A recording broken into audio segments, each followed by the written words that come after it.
Hello students, आज का हमारा टॉपिक रहेगा भारतीय न्याय संहिता 2023। आई होप आपने लेक्चर नंबर 1 और 2 सुना होगा और उसे पसंद भी किया होगा। लेक्चर नंबर 1 और 2 में हमने देखा बीएनएस का बेसिक कि बीएनएस कैसे फॉर्म्ड हुआ, आईपीसी में हमने क्या चेंजेस किए कि जिससे हमें बीएनएस मिला। आज का हमारा लेक्चर नंबर 3 रहेगा जिसमें हम बेयर एक्ट पढ़ना सीखेंगे। ये सीरीज़ आपके judiciary, APO, JLO, banking, LLB सब एग्ज़ाम में इंपॉर्टेंट रहेगी। तो स्टूडेंट आप अपना बेयर एक्ट निकाल लीजिए। आज से हम बेयर एक्ट पढ़ेंगे, ठीक है। जो इम्पोर्टेंट बात है आप उसके लिए अलग से नोट्स भी बना सकते हैं और अपने बेयर एक्ट में भी उसको ऐड ऑन कर सकते हैं। पहले अपना टॉपिक आता है प्रियम्बल। आप देखेंगे कि पहला टॉपिक आपको प्रियम्बल दिया हुआ है। प्रियम्बल यानी प्रस्तावना। कोई भी एक्ट आप देखेंगे तो आप पाएंगे कि पहला टॉपिक उसका हमेशा क्या होता है, प्रियम्बल होता है। प्रियम्बल हमें बताता है कि इस बेयर एक्ट का क्या ऑब्जेक्टिव है, इसको बनाने के पीछे पार्लियामेंट का क्या उद्देश्य था। ओके, बीएनएस का प्रेम्बल हमें बताता है कि ये एक एक्ट है जो डील करता है किससे, ऑफेंसेस से। ऑफेंसेस से रिलेटेड ये हमें प्रोविज़न देता है, मतलब ऑफेंसेस जितने भी अपराध हुए हैं, ठीक है, उनसे रिलेटेड हमें ये क्या देता है, प्रावधान देता है। ये हमें उससे कनेक्टेड और इंसिडेंटल फैक्ट्स बताएगा। प्रेम्बल जो बीएनएस है आपका वह क्या है, कंसोलिडेटेड। प्रेम्बल आपका एक कंसोलिडेटेड और अमेंड एक्ट है।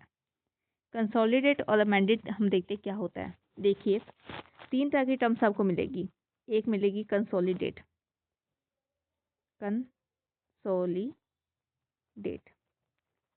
सेकंड आपको मिलेगा अमेंड, ठीक है, और थर्ड आपको मिलेगी डिफाइन। हर बेयर एक्ट में आपको ये 3 टर्म्स मिलेगी, किसी में 2, किसी में 1 और किसी में 3। तो इसका मतलब क्या होता है, कंसोलिडेट का मतलब होता है सम्मिलित करना, इकट्ठा करना, सम्मिलित करना, ठीक है, तो वो होता है कंसोलिडेट। आप देखेंगे कि बीएनएस के आने से पहले 2023 का ये एक्ट था, इससे पहले हमारे पास था आईपीसी 1860 का। लेकिन आप पाएंगे कि आईपीसी के आने से पहले हमारे पास कोई तो एक्ट्स होंगे जो कि ऑफेंसेस को डील करते होंगे, ठीक है। तो हमने क्या किया, इन सब एक्ट को कंबाइन किया। हिंदू लॉ के अंदर से अपने ऑफेंसेस के लिए प्रावधान लिए, मुस्लिम लॉ में से लिए, ठीक है, ऐसे अलग अलग जो लॉज थे उनसे हमने क्या किया, इनको कंबाइन करके हमने क्या बनाया, आईपीसी बनाया। तो ये क्या हो गया, कंसोलिडेट हो गया। कंसोलिडेट मीन्स जब बहुत सारे एक्ट्स को मिला के हम एक एक्ट बना देते हैं तो उसको कहते हैं कंसोलिडेट। नेक्स्ट टर्म आपके पास आती है अमेंड। अमेंड आपको पता है संशोधन, ठीक है। आपने देखा कि बीएनएस क्या है, बीएनएस और कुछ नहीं है, बीएनएस है आईपीसी का ही अमेंडेड फॉर्म। आईपीसी में चेंज करके हम लेके आए बीएनएस, भारतीय न्याय संहिता। आईपीसी में हमने कुछ चीज़ ऐड की और कुछ चीज़ माइनस की, सब्ट्रैक्ट की, जिससे हमें क्या मिल गया, बीएनएस मिल गया। ओके, थर्ड टर्म आपकी आती है डिफाइन। डिफाइन मतलब अगर कोई एक्ट आपको डेफिनेशंस देगा तो हम उसको कहते हैं डिफाइन कर रहा है वह, ठीक है। तो हमें बीएनएस के प्रेम्बल ने क्या बताया कि बीएनएस जो है वह कंसोलिडेट यानी सम्मिलित और अमेंड यानी संशोधित, इस तरह का क्या है, ये एक्ट है। ओके, ये लागू कब हुआ आपका, ये लागू होता है 74th year of the Republic of India. Bharat के गणतंत्र राज्य के 74वें वर्ष में संसद द्वारा निम्नलिखित रूप से अधिनियमित होता है। ओके, वैसे ये क्वेश्चन नहीं आता आपका कि 74 ईयर 75 ईयर, ये इस टाइप के क्वेश्चन आते, लेकिन आपके प्री में आपको कंसोलिडेटेड और अमेंड शब्द से क्वेश्चन देखने को मिल सकते हैं। नेक्स्ट हमारा टॉपिक है की पॉइंट्स। अब हम देखते हैं प्रियम्बल से हमने कोई की पॉइंट्स उठाए हैं कि बीएनएस क्या क्या बताता है हमें। बीएनएस जो है वह एक कंसोलिडेट है, यूनिफिकेशन है, ठीक है, समीकरण एवं एकीकरण है, सम्मेलन है इसका और एकीकरण है। अमेंड है मतलब संशोधन है, ठीक है। और ये क्या बताता है, ये बताता है ऐसे अपराध के मामले जो कि क्या है, संबंधित है, अपराध से रिलेटेड मामले बताएगा और इंसिडेंटल, ठीक है, मामले हमें बताएगा। इंसिडेंटल का मतलब है आपका कि इन्वेस्टिगेशन कैसे की जाए, वो प्रोसेस भी हमें डेफिनेशन देगा और कुछ अपवाद बताएगा, कुछ एक्सेप्शन हमें बताएगा, ठीक है। दोबारा देख लेते हैं। इंसिडेंटल हमें जैसे इन्वेस्टिगेटिंग प्रोसेस हो गया, लीगल डेफिनेशन होगी, कुछ अपवाद हो गए, तो इनको हम क्या बोल देंगे, इंसिडेंटल, ठीक है तो ये ऑफेंस से रिलेटेड ही, तो ये सब क्या आ जाएंगे अपने, इंसिडेंटल आ जाएगा अपना, ठीक है। नेक्स्ट है आपका कि बीएनएस क्या है। बीएनएस कॉम्प्रीहेंसिव है। कॉम्प्रीहेंसिव मीन्स टू से अंडरस्टैंडेबल, अंडरस्टैंडेबल मतलब हम बीएनएस को समझ सकते हैं, व्यापक है इतना कि हम इसको समझ सकते हैं। यह क्या है आपका, विक्टिम सेंट्रिक अप्रोच है, ये इम्पोर्टेंट है। विक्टिम सेंट्रिक मतलब पीड़ित केंद्रित दृष्टिकोण है इसका। हम देखते हैं कि ऑफेंस होने पे हमें क्या देखने को मिलता है, फाइन या पनिशमेंट। मतलब विक्टिम को ध्यान में रख के हमने क्या बनाया है, हमने बीएनएस बनाया है। थर्ड टॉपिक आपका आता है वो है टेक्नोलॉजिकल इंटीग्रेशन।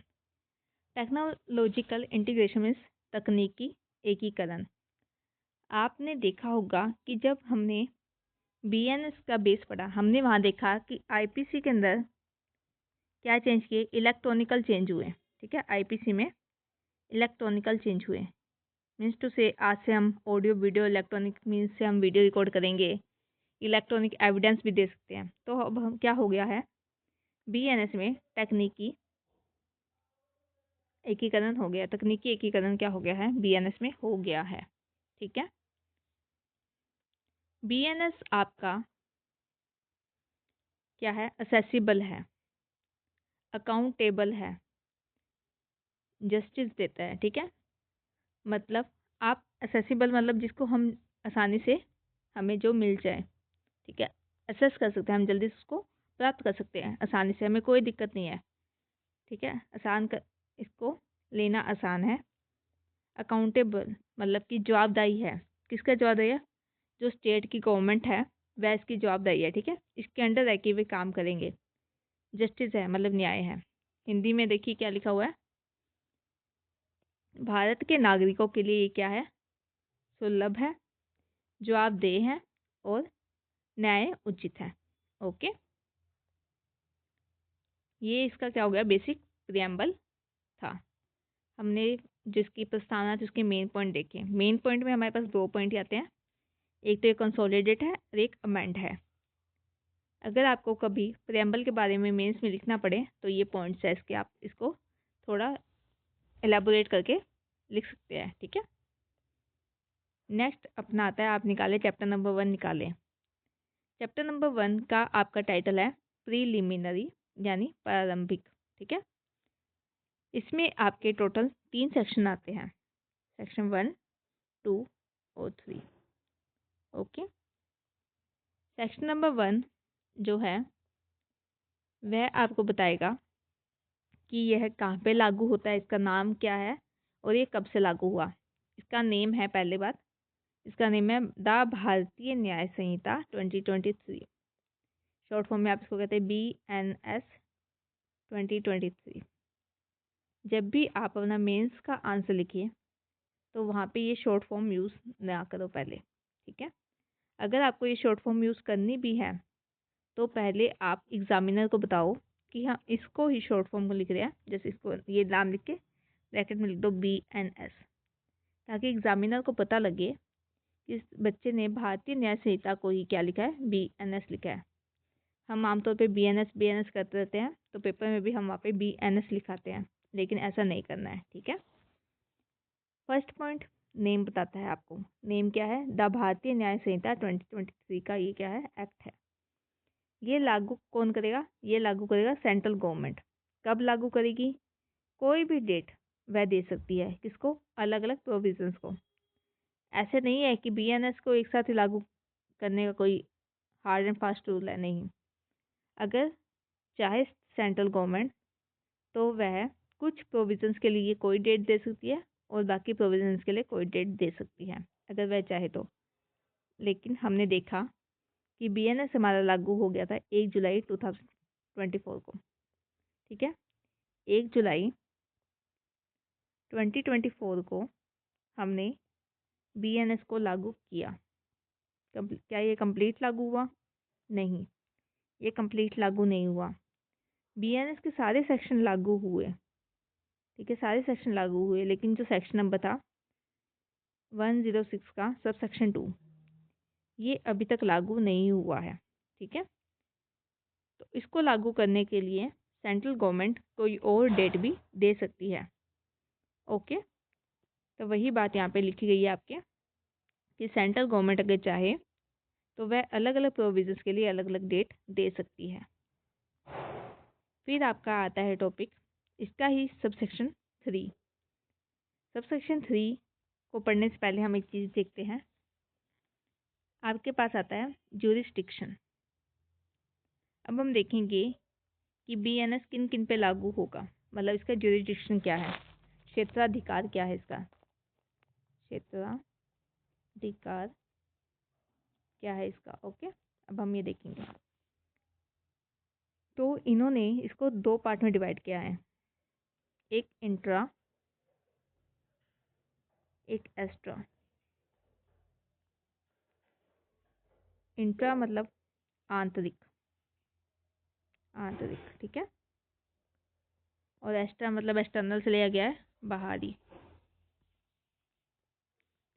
तो जो आपका सेक्शन नंबर 1 का सब सेक्शन 3 है वह तो इसकी बात करता है, और जो सब सेक्शन नंबर 1 का सब सेक्शन 4 और सब सेक्शन 5 है वह इसकी बात कर रहा है आपके, ठीक है। अब हम इसको डिटेल में देखेंगे तो आप इसको अच्छी तरह समझ सकते हैं। ये मैंने एक आपको चार्ट बना के पहले समझा दिया है। अब हमने बेयर एक्ट में भी लिख लीजिए, इसके आगे सेक्शन 1 के 3 के आगे आप लिख लीजिए इंट्रा, और 1 के 4 5 के आगे लिख लीजिए एक्स्ट्रा। तो इसकी हेडिंग हम डाल देते हैं यहाँ पे, intra territorial jurisdiction, intra territorial jurisdiction, ठीक है, यानी अंतर क्षेत्रीय क्षेत्राधिकार, अंतर क्षेत्रीय क्षेत्राधिकार।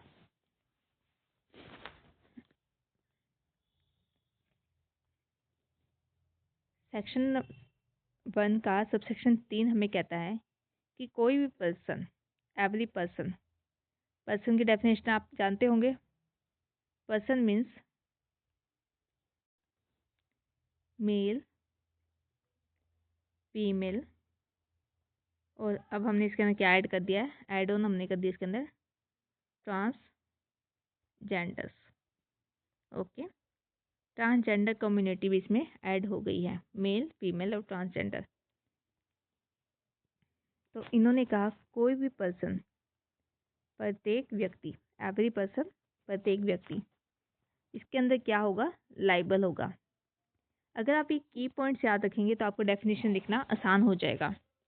जरूरी नहीं है कि बेयर एक्ट की पूरी लैंग्वेज ही आपको आए, अगर आपको ये की पॉइंट्स भी पता है तो आप खुद की लैंग्वेज में भी लिख कर मेंस में अच्छे मार्क्स ले सकते हैं, ओके। आप देखेंगे एवरी पर्सन, प्रत्येक व्यक्ति, वो इसके अंदर क्या है, लाइबल है, शेल है, मतलब कंपल्सरी है कि वह लाइबल है ही, ओके। किसके लिए लाइबल है, ऐसी पनिशमेंट के लिए लाइबल है जो इस संहिता में लिखी गई है, अन्यथा वह लाइबल नहीं है, ठीक है। अब इन्होंने क्या कहा, लाइबल है क्यों, मतलब इसने कहा कि हर पर्सन लाइबल है पनिशमेंट के लिए, लेकिन लाइबल है क्यों, क्योंकि उसने कोई ऐसा कार्य किया है या कोई ऐसा लोप किया है मतलब उसने कोई ऐसा एक्ट किया है या कोई ऐसा ओमिशन किया है कि जो कि इस इनकी जो धाराएं हैं, बीएनएस की जो धाराएं हैं, प्रावधान है, उसकी क्या है, कॉन्ट्रैरी है, उसके खिलाफ है। ठीक है, तो वो क्या होगा पर्सन, वो लाइबल होगा, किस काम पे लाइबल होगा, इंडिया में उसको गिल्टी माना जाएगा, अपराधी माना जाएगा। हमने देखा कोई भी पर्सन जिसने क्या किया है, कोई ऐसा एक्ट किया है या कोई ऐसा ओमिशन किया है, कोई ऐसा कार्य किया है या कोई ऐसा लोप किया है, ठीक है, जो क्या है, जो बीएनएस के प्रोविजंस, मतलब बीएनएस की जो आपके प्रावधान है उससे क्या है, कॉन्ट्ररी है, मतलब उसके खिलाफ है। इन चीज़ें के होने के कारण अब वो पर्सन क्या हो गया है, वह पर्सन लाइबल हो गया है, ठीक है, उसके ऊपर जिम्मेदारी आ गई है, वह गिल्टी माना गया है, अपराधी माना गया है। कहाँ पे, इंडिया के अंदर, विद इन इंडिया, इंडिया में वह अपराधी है। ठीक है, क्योंकि ये कानून आपका कहाँ का, इंडिया का ही है, तो इंडिया में वह क्या है, अपराधी है। ओके, इसके अंदर आपके कुछ केस है। तो पहला केस आपका आता है, आपको पता है हम साथ में साथ केस भी डिस्कस करते जा रहे हैं ताकि आपकी प्री मेंस इंटरव्यू तीनों की तैयारी एक ही प्लेटफॉर्म से हो जाए। Mubarak Ali Ahmad versus state of Bombay 1957 का केस है। Okay, Mubarak Ali Ahmad versus state of Bombay का केस। इस केस में मुबारक अली यानी मुबारक अली आपका, ठीक है, और आप देखें जैसे उसकी इन्होंने स्पेलिंग लिखी हुई है नेम की, ठीक है, तो उसी तरीके से आपको नेम लिख के आना है। ओके, मुबारक अली क्या था, सिटीजन था, कहाँ का, पाकिस्तान का, पाकिस्तानी नेशन का वह एक सिटीजन था, जो कि चीटिंग के मामले में पकड़ा गया क्योंकि उसने क्या किया था, फ्रॉड किया था, किसमें, आईपीसी में। अब आप कहेंगे, आप ये बात जानने देखें कि आईपीसी की जो आप केस है, वही केस आपके बीएनएस में भी क्या हो जाएंगे, एज इट इज़ लागू हो जाएंगे, क्योंकि आईपीसी और बीएनएस हमने देखा क्या है, चीज़ें सेम सेम ही है। ठीक है, कुछ मॉडिफिकेशन, कोई चेंज किया है, लेकिन जो पुरानी बातें आईपीसी में है वही बातें क्या है, बीएनएस में है, तो केस भी एज इट इज़ रहेंगे। ओके, कोई नई नई चीज़ ऐड ऑन होती है उसको हम मॉडिफाई करते रहेंगे, बाकी केस सेम रहेगा। मुबारक अली क्या है, मुबारक अली पाकिस्तानी नेशन का एक व्यक्ति है, ठीक है, जिसके ऊपर चीटिंग का आरोप है, उसने क्या किया, फ्रॉड किया है। और ऑफेंस हुआ कैसे है, कंप्लेन अब कैसे हुई है, बॉम्बे में, मतलब जो मुंबई था आपका, मुंबई में टेलीग्राम और लेटर से कंप्लेन की है। ठीक है, कि हमारे साथ टेलीग्राम और लेटर से हमारे साथ चीटिंग हुई और मुबारक अली पाकिस्तान नेशन का व्यक्ति है। तो क्या इस पे बीएनएस की धारा लागू होगी या नहीं होगी, तो हम अपने डेफिनेशन में जाते हैं। हमने देखा कोई भी व्यक्ति, मुबारक अली एक व्यक्ति है, कोई भी व्यक्ति है, यहाँ पे ये तो लिखा हुआ कि वह व्यक्ति इंडियन ही होना चाहिए, ऐसी तो कोई बात नहीं लिखी हुई, तो मुबारक अली पे ये बात लागू होती है, एवरी पर्सन वाली। ठीक है, पहला पॉइंट लागू हो गया, मतलब एवरी पर्सन, कोई व्यक्ति, क्या वह पनिशेबल होगा अंडर दिस संहिता। अब हम नोटिस करते हैं, उसने कोई एक्ट किया है, ओमिशन किया है, हाँ उसने किया है, जो कि इस प्रोविज़न के खिलाफ है। हाँ, चीटिंग हम देखते हैं, चीटिंग का मामला हम देखते हैं बीएनएस के अंदर है, ठीक है, हम इसको ऑफेंस मानते हैं।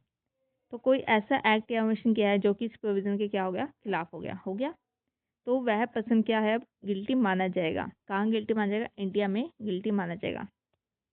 ठीक है, अब हम देखते हैं अपना केस। मुबारक अली आपका क्या है, पाकिस्तानी नेशन का व्यक्ति है। ठीक है, क्या किया, ऑफेंस किया चीटिंग का ऑफेंस बीएनएस में अपना क्या है, पनिशेबल है। हमें नहीं पता कि वो पाकिस्तान में पनिशेबल है या नहीं है, वो हमें उसका नेशन का कुछ नहीं करना, हम इंडिया की बात करेंगे। इंडिया में पनिशेबल है, हाँ पनिशेबल है, पहला पॉइंट सही हो गया। कोई एक्ट किया, हाँ किया, और इसने ऑफेंस किया कहाँ पे, मुंबई में किया है, बॉम्बे में उसने ये ऑफेंस किया है। ठीक है, कंप्लेनेंट जो था वो बॉम्बे में था, लेटर और टेलीग्राम के खिलाफ साथ उसने क्या किया, कोई चीटिंग का केस किया।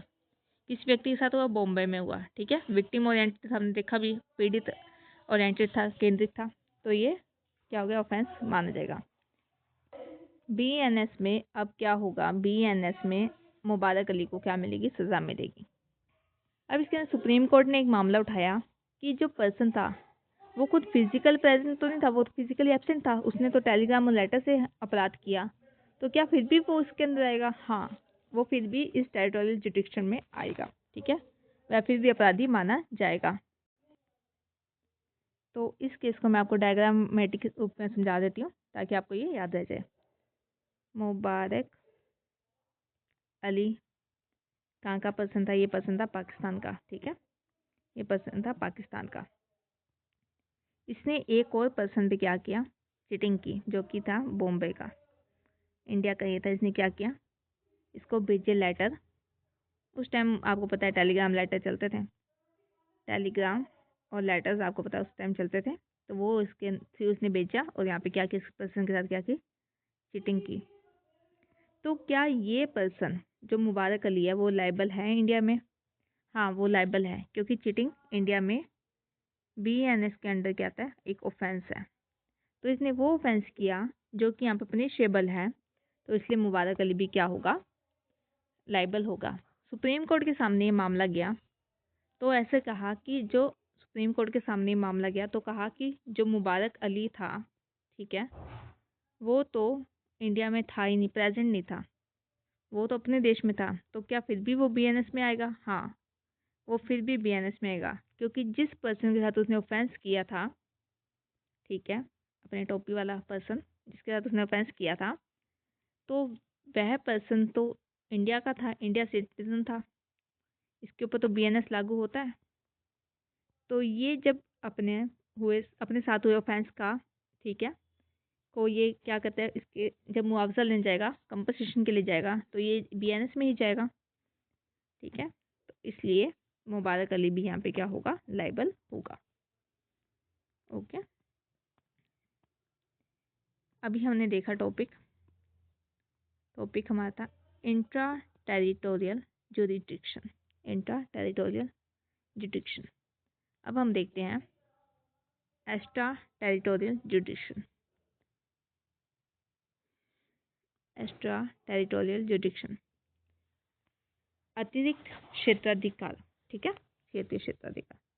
इसमें क्या होता है? इसमें वह पर्सन इंडिया का नहीं होता है और इंडिया के साथ कोई ऑफेंस करता है, तो क्या वह पर्सन लाइबल होगा या नहीं होगा? आप उठाए सेक्शन नंबर 1 का सब सेक्शन 4 देखें आप। कोई भी पर्सन, एनी पर्सन, मैं यहाँ पर डेफिनेशन हाईलाइट करती हूँ आपके लिए। एनी पर्सन, कोई भी पर्सन जो कि इंडिया में लागू हुए कानूनों से क्या होता है? वह लाइबल रहता है अगर, ठीक है, और वह ऐसा ऑफेंस करता है जो कि इंडिया से बाहर है। इंडिया से बाहर अगर वह कोई ऑफेंस करता है तो वह इंडिया में क्या होगा? लाइबल माना जाएगा। एनी पर्सन, ठीक है, by any law for the time being in force in India to be tried for an offence committed beyond India shall be deemed with according to the provision of this Sanhita for any act committing beyond India in the same manner as if such act has been committed within India। पहले मैं आपको इसका एक example देकर समझाती हूँ आपको। जैसे यह एक पर्सन है, जैसे यह एक आपका पर्सन है, अपने कैप वाला पर्सन मानते इसको, कैप वाला अपना एक पर्सन है, ठीक है, जो क्या किया है, जिसने ऑफेंस किया है, ये इंडिया का पर्सन है। इसने ऑफेंस किया है इस पर्सन के साथ जो कहाँ का है? जो है अमेरिका का।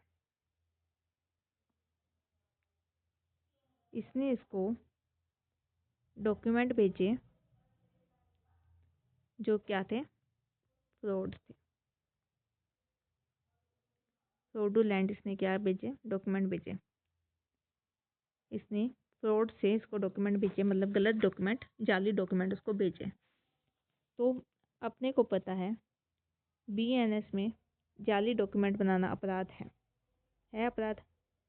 तो कोई व्यक्ति, ये कहानी समझ आ गई कि इंडिया के एक पर्सन ने अमेरिका के एक पर्सन को डॉक्यूमेंट भेजे जो कि आते फ्रॉड थे।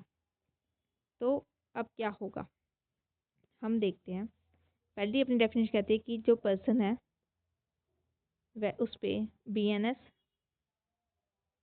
बीएनएस लागू होना चाहिए। तो हाँ, हमारा जो कैप वाला पर्सन है इस पर बीएनएस लागू होता है क्योंकि ये इंडिया का सिटीजन है। ठीक है, इस पर्सन पे बीएनएस लागू होता है। फिर कहते हैं कि जो जिस पर्सन पे बीएनएस लागू होता है, ठीक है, उसने ऑफेंस किया है आउटसाइड इंडिया। आउटसाइड इंडिया इसने हाँ ऑफेंस किया अमेरिका में। अमेरिका में इसने क्या क्या ऑफेंस किया। दूसरे पॉइंट्स क्लियर हो गया। थर्ड कहता है कि अगर कोई व्यक्ति जिस पे बीएनएस लागू होता है और वह इंडिया के बाहर ऑफेंस करता है तो ऐसा ही माना जाएगा कि उसने कहाँ ऑफेंस किया, उसने इंडिया में ही ऑफेंस किया, अर्थात उसे सज़ा मिलेगी बीएनएस के अंडर ही। ठीक है, बीएनएस में जो सज़ा दी गई है वही उसको मिलेगी, चाहे फॉरेन कंट्रीज में कोई भी उसकी सज़ा हो। क्या पता उसको फॉरेन कंट्री में ऐसे ऑफेंस होते ना हो। ठीक है, ऐसे ऑफेंसेस होते ना हो, पर अगर इंडिया में वह ऑफेंस है और उस पर्सन पे बीएनएस लागू हो रहा है तो जो विदेशी देश है, अपना विदेशी देश है, ठीक है, जैसे अमेरिका है, वहाँ पर भी अगर वह बंदा ऑफेंस जाके करके आता है तो वहाँ पे उस पर भी बीएनएस लागू होगा। इसका बेस्ट एग्जांपल आपका है अडल्टरी का, व्यभिचार का। ठीक है, अडल्टरी क्या होता था। अडल्टरी अपने इंडिया में तो आप देखेंगे किया था, व्यभिचार जो आपका होता है वह आपका इंडिया में तो क्या था, ऑफेंस में आता था। लेकिन जब आप फॉरेन कंट्रीज देखते थे तो वहाँ पे अडल्टरी को ऑफेंस नहीं माना गया था। ठीक है, अडल्टरी आपका होता है जब एक मैन किसी की वाइफ के साथ, ठीक है, उसको बुला फुसला के सेक्सुअल इंटेंट के साथ कोई ऑफेंस करता है। ठीक है, उसे पता है कि ये जो फीमेल है वो किसी और की वाइफ है। ठीक है, ये जानते हुए भी अगर वो सेक्सुअल इंटेंट के साथ कोई ऑफेंस करता है तो उसको अडल्टरी कहते थे। तो जो व्यक्ति अडल्टरी अगर दूसरे देश में भी कर रहा है और उस पर क्या लागू हो रहा है, उस पर बीएनएस लागू हो रहा है, तो उसको बीएनएस के थ्रू ही क्या मिलती थी, पनिशमेंट दी जाती थी, भले ही दूसरे देश में वह अडल्टरी ऑफेंस था या नहीं था। तो वही बात इसमें लिखी गई है कि हर पर्सन लाइबल होगा किसके लिए, उस एक्ट के लिए, उसके लिए उसको ट्राइड किया जाएगा, उसके लिए उसको क्या बोलते हैं, ट्रायल चलेगा उसके खिलाफ। उसका ये ट्रायल की बात कर रहे हैं, हम ट्रायल चला सकते हैं ऐसे व्यक्ति के खिलाफ जिस पे बीएनएस लागू हो रहा है। ठीक है, और उसने इंडिया से बाहर जाके कोई ऑफेंस किया है तो ऐसा माना जाएगा कि उसने वह ऑफेंस कहाँ किया, इंडिया में ही किया है। ओके, 2-3 बार आप इसको रिपीट कर करके सुने तो आपको ये समझ आ जाएगा। आई होप आपको समझ आ गया हो। ठीक है, अगर नहीं भी आया तो आप कमेंट कर दीजिए, मैं आपको दोबारा समझा दूंगी। नेक्स्ट अब हम देखते हैं सबसेक्शन 5। सबसेक्शन 5 कहता है कोई भी ऑफेंस अगर किया गया है, किनके द्वारा किया गया है, ऑफेंस आपका किया गया है पहला सिटीजन ऑफ इंडिया के द्वारा। ठीक है, चाहे इंडिया से बाहर या इंडिया में। इंडिया से बाहर अगर कोई ऑफेंस करता है, इंडिया में नहीं, इंडिया से में वाला तो आगे था।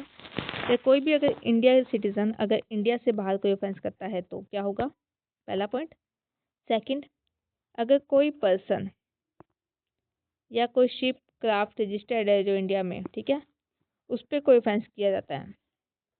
अगर कोई person, any person on any ship और एयरक्राफ्ट रजिस्टर्ड इन इंडिया, कोई पर्सन अगर किसी शिप और एयरक्राफ्ट में, मतलब एरोप्लेन में या शिप में कोई ऑफेंस करता है जो कि इंडिया की है तो।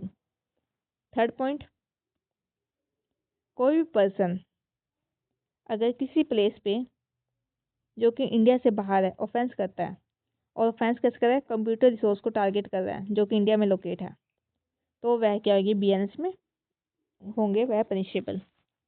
दोबारा देखते हैं। पहला पॉइंट कहता है सिटीजन वह है किसका, इंडिया का। टॉपिक वाला पर्सन इंडिया का था, कहाँ ऑफेंस कर रहा है, इंडिया से बाहर।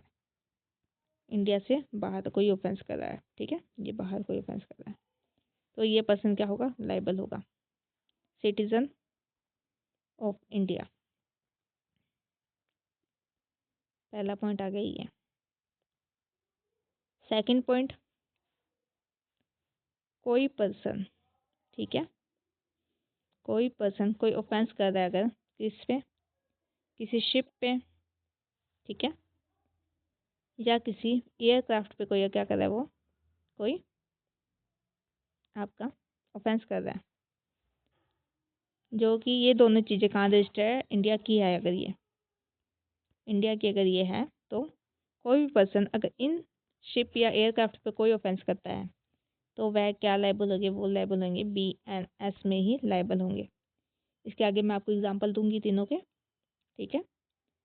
थर्ड आपके पॉइंट आता है, कोई पर्सन अगर इंडिया में, ठीक है, कोई पर्सन अगर इंडिया के कंप्यूटर रिसोर्सेज को क्या कर देता है, आपके कंप्यूटर रिसोर्सेज को टारगेट करके, मतलब जैसे हैक कर लिया, कुछ भी कर लिया, है ये कंप्यूटर रिसोर्स कहाँ का, इंडिया का, तो ये पर्सन भी क्या होगा, लाइबल होगा BNS में, ठीक है। आई होप आपको डायग्रामेटिक समझ आया होगा। पहला कौन था, सिटीजन ऑफ इंडिया था। दूसरा, इंडिया की शिप या एयरक्राफ्ट थी।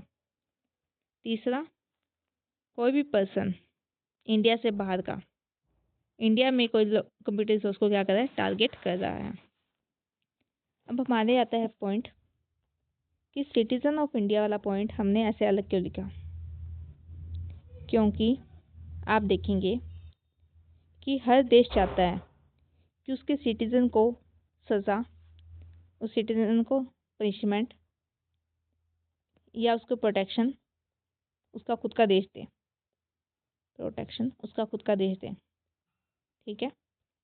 तभी आप देखते हैं कि कभी कोई ऑफेंस होता है, अगर वो है इंडिया से बाहर होता है, कोई पर्सन था USA में जाके कोई ऑफेंस कर लिया, किसी ने UK में जाके ऑफेंस कर लिया, तो इंडिया वाले कहते हैं उसको, इन कंट्रीज़ को, जैसे कंट्रीज़ होते हैं फॉरेन कंट्रीज, उनको कहते हैं इंडिया वाले कि आप हमारे पास जो है सिटीज़न है उसको हमारे पास ही भेज दो, हम उसे सज़ा दे देंगे, ठीक है, क्योंकि इनकी रेपुटेशन भी तो कहीं ना कहीं ख़राब होती है देशों की। तो ये चाहते हैं कि जो हमारा सिटीज़न है ना, उस पर कंट्रोल भी क्या रहे, हमारा ही रहे। तो इसलिए पहले पॉइंट में क्या कहा गया कि अगर कोई सिटीज़न है इंडिया का और वो इंडिया से बाहर जाके कोई ऑफेंस करता है तो उस पर भी हम क्या करेंगे, BNS लागू करेंगे, मतलब उसको हम बुलाएंगे अपने देश में, उस पर फिर हम सजा देंगे BNS के थ्रू।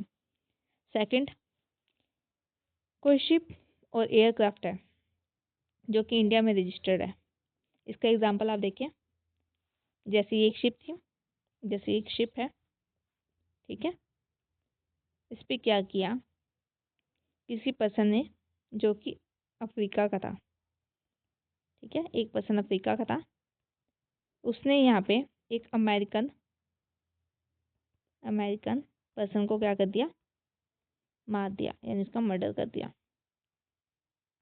तो अब इंडिया वाले चाहेंगे कि जब प्लेस ऑफ ऑफेंस हमारा था अगर, ठीक है, प्लेस ऑफ ऑफेंस अगर हमारा था तो अब हम इनका क्या करें, ट्रायल करें, हम इनकी क्या दें, सज़ा दें, ठीक है, क्योंकि प्लेस ऑफ ऑफेंस हमारे था, ठीक है, जहाँ पे अपराध हुआ वह जगह हमारी थी।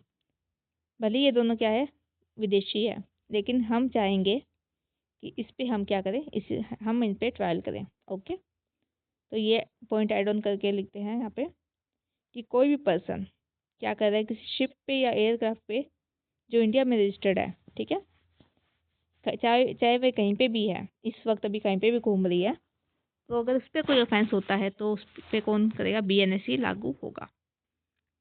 थर्ड पॉइंट मैंने आपको समझा ही दिया था कि अगर कोई भी पर्सन है जो कंप्यूटर रिसोर्स को टारगेट करके कहीं पे भी रह रहा हो, विदेश में रह के अगर इंडिया के कंप्यूटर रिसोर्स को टारगेट करता है तो वह BNS में ही लाइबल माना जाएगा। ओके,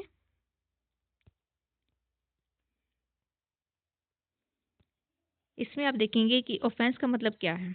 ऑफेंस का मतलब है कोई भी एक्ट जो कि इंडिया के बाहर अगर कमिट होता है, वो ऐसा मान जाएगा कि वह इंडिया में ही कमिट हुआ है, तो वही सही रहेगा। जैसे कोई भी ऑफेंस अगर अमेरिका में हुआ है तो हम ऐसे मान लेंगे कोई भी ऑफेंस अगर अमेरिका में हुआ है, यानी मतलब कि आउटसाइड इंडिया हुआ है, अमेरिका में हुआ है, तो हम ऐसे मान लेंगे कि वह इंडिया में ही हुआ है। ठीक है, ऐसे मान के हम उसको बीएनएस में पनिशमेंट देंगे।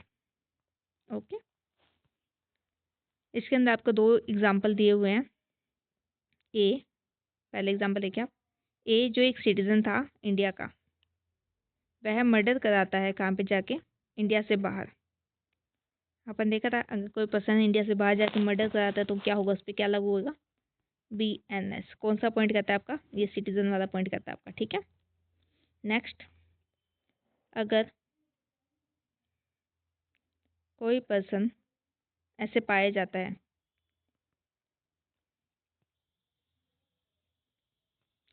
अगर कोई पर्सन ऐसे पाया जाता है ऊपर वाली कंडीशन के अकॉर्डिंग, तो उसको ट्राइड करेंगे और कन्विक्ट करेंगे किसके अंदर, बीएनएस के अंदर ही। ठीक है, जहाँ पे वो पाया जाएगा इंडिया में, मतलब कोई भागकर इंडिया में आ गया तो जिस जगह पे वो पाया जाएगा उस जगह पे ही अब क्या चलेगा, उसका ट्रायल और कन्विक्शन चलेगा। ठीक है, इसका आपका केस आता है एनरिका लेक्सी केस, यानी इटालियन मैराइन केस। इसमें हुआ क्या था, इसमें हुआ था कि एक इंडियन मैराइन थी, मैराइन आपको पता है शिप होती है, इंडियन मैराइन थी कहाँ पे, ठीक है, वहाँ पे क्या हुआ कि 2 इंडियन फिशरमैन जो मछुआरे थे, 2 इंडियन, उनको क्या किया था, गोली मार के उनकी हत्या कर दी थी, डेथ कर दी थी। ठीक है, तो इंडिया में क्या हुआ, ये देखो शिप अब अलग की, ठीक है, शिप हुई अलग की, और वो शिप मैन क्या थे, इंडिया के थे, फिशरमैन जो थे वो क्या थे, इंडिया के थे, फिशरमैन इंडिया के आपके। ठीक है, और लेकिन शिप जो थी वो इटालियन मैराइन में थी। तो अब क्या किया गया, इसके अंदर ये क्या गया कि इस पे क्या लागू कर दिया गया था, बीएनएस लागू किया गया।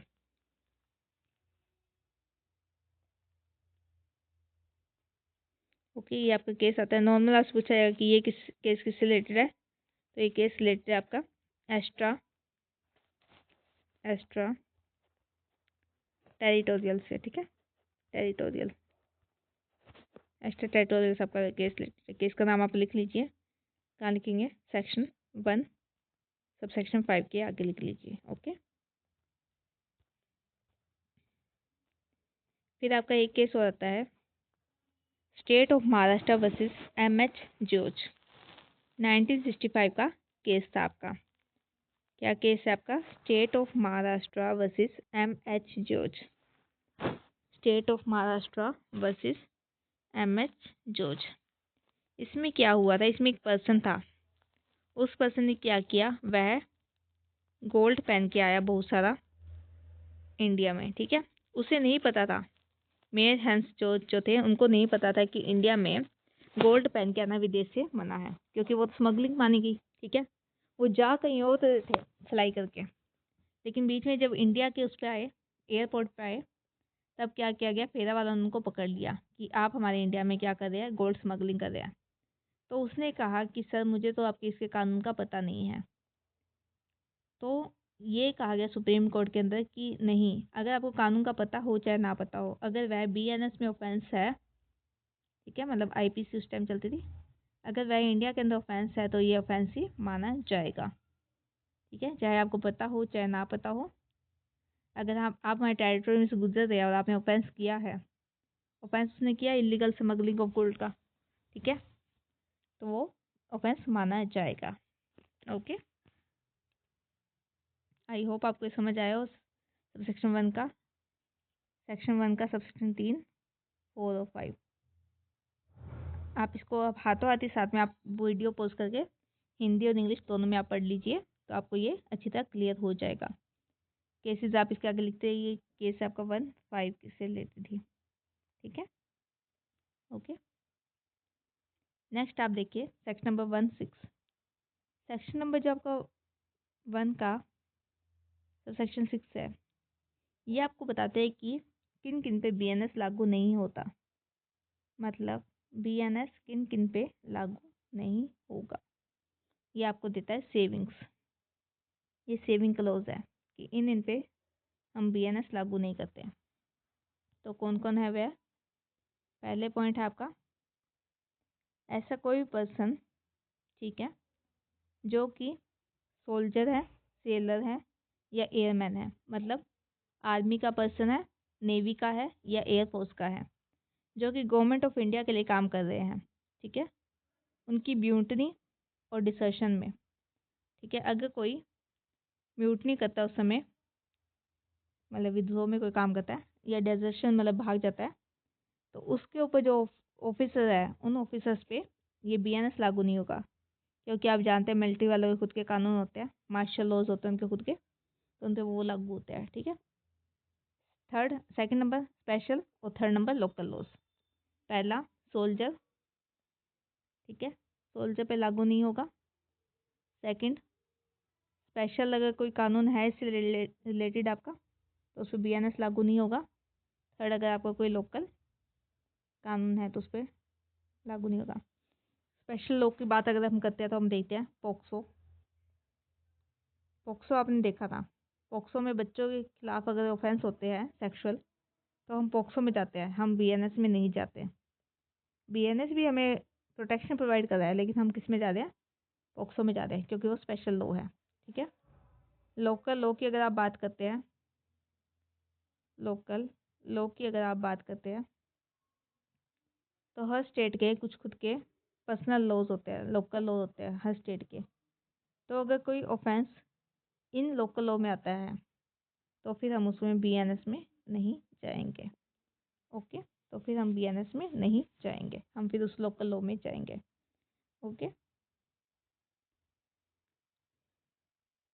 आई होप आपको सेक्शन नंबर 1 क्लियर हुआ हो, ठीक है। सेक्शन नंबर 1 यहाँ पे हमने कवर अप किया है। आई होप आपको सेक्शन नंबर 1 क्लियर हुआ है। आज हम सेक्शन नंबर 2 के कुछ 2 या 3 डेफिनेशन देखेंगे, ज़्यादा लंबी क्लास नहीं रखेंगे। सेक्शन नंबर 2 आपकी बात करता है, सेक्शन नंबर 2 आपकी बात करता है डेफिनेशन से रिलेटेड, परिभाषा से रिलेटेड, ठीक है। इस संहिता में आपको कई परिभाषा दी हुई है। इसमें पहली परिभाषा आपके पास आती है एक्ट की। एक्ट मतलब क्या होता है, कार्य। आपको पता है एक्ट क्या होता है, कोई काम करना। तो एक्ट में क्या आएगा, एक्ट में 2 चीज़ें आएंगी, एक सिंगल एक्ट, और second series of act, series of act.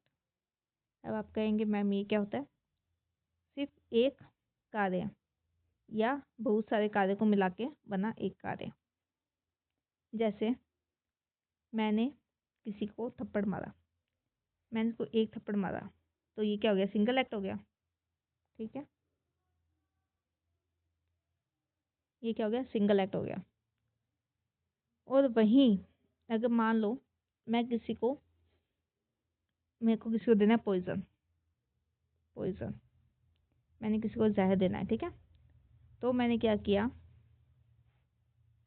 मैं पहले शॉप पर गई, मैंने वहाँ से पॉइजन ख़रीदा, फिर मैंने उसको पर्सन को उसके फूड में मिला के पॉइजन दिया, उस पर्सन ने वह पॉइजन खाया, ठीक है। उसके बाद उसके ऊपर रिएक्शन हुआ, सिम्टम्स दिखे, तड़पा हुआ है और मुंह से झाग निकले, इस टाइप्स के रिएक्शन दिखे, तो उसकी क्या होगी, डेथ होगी।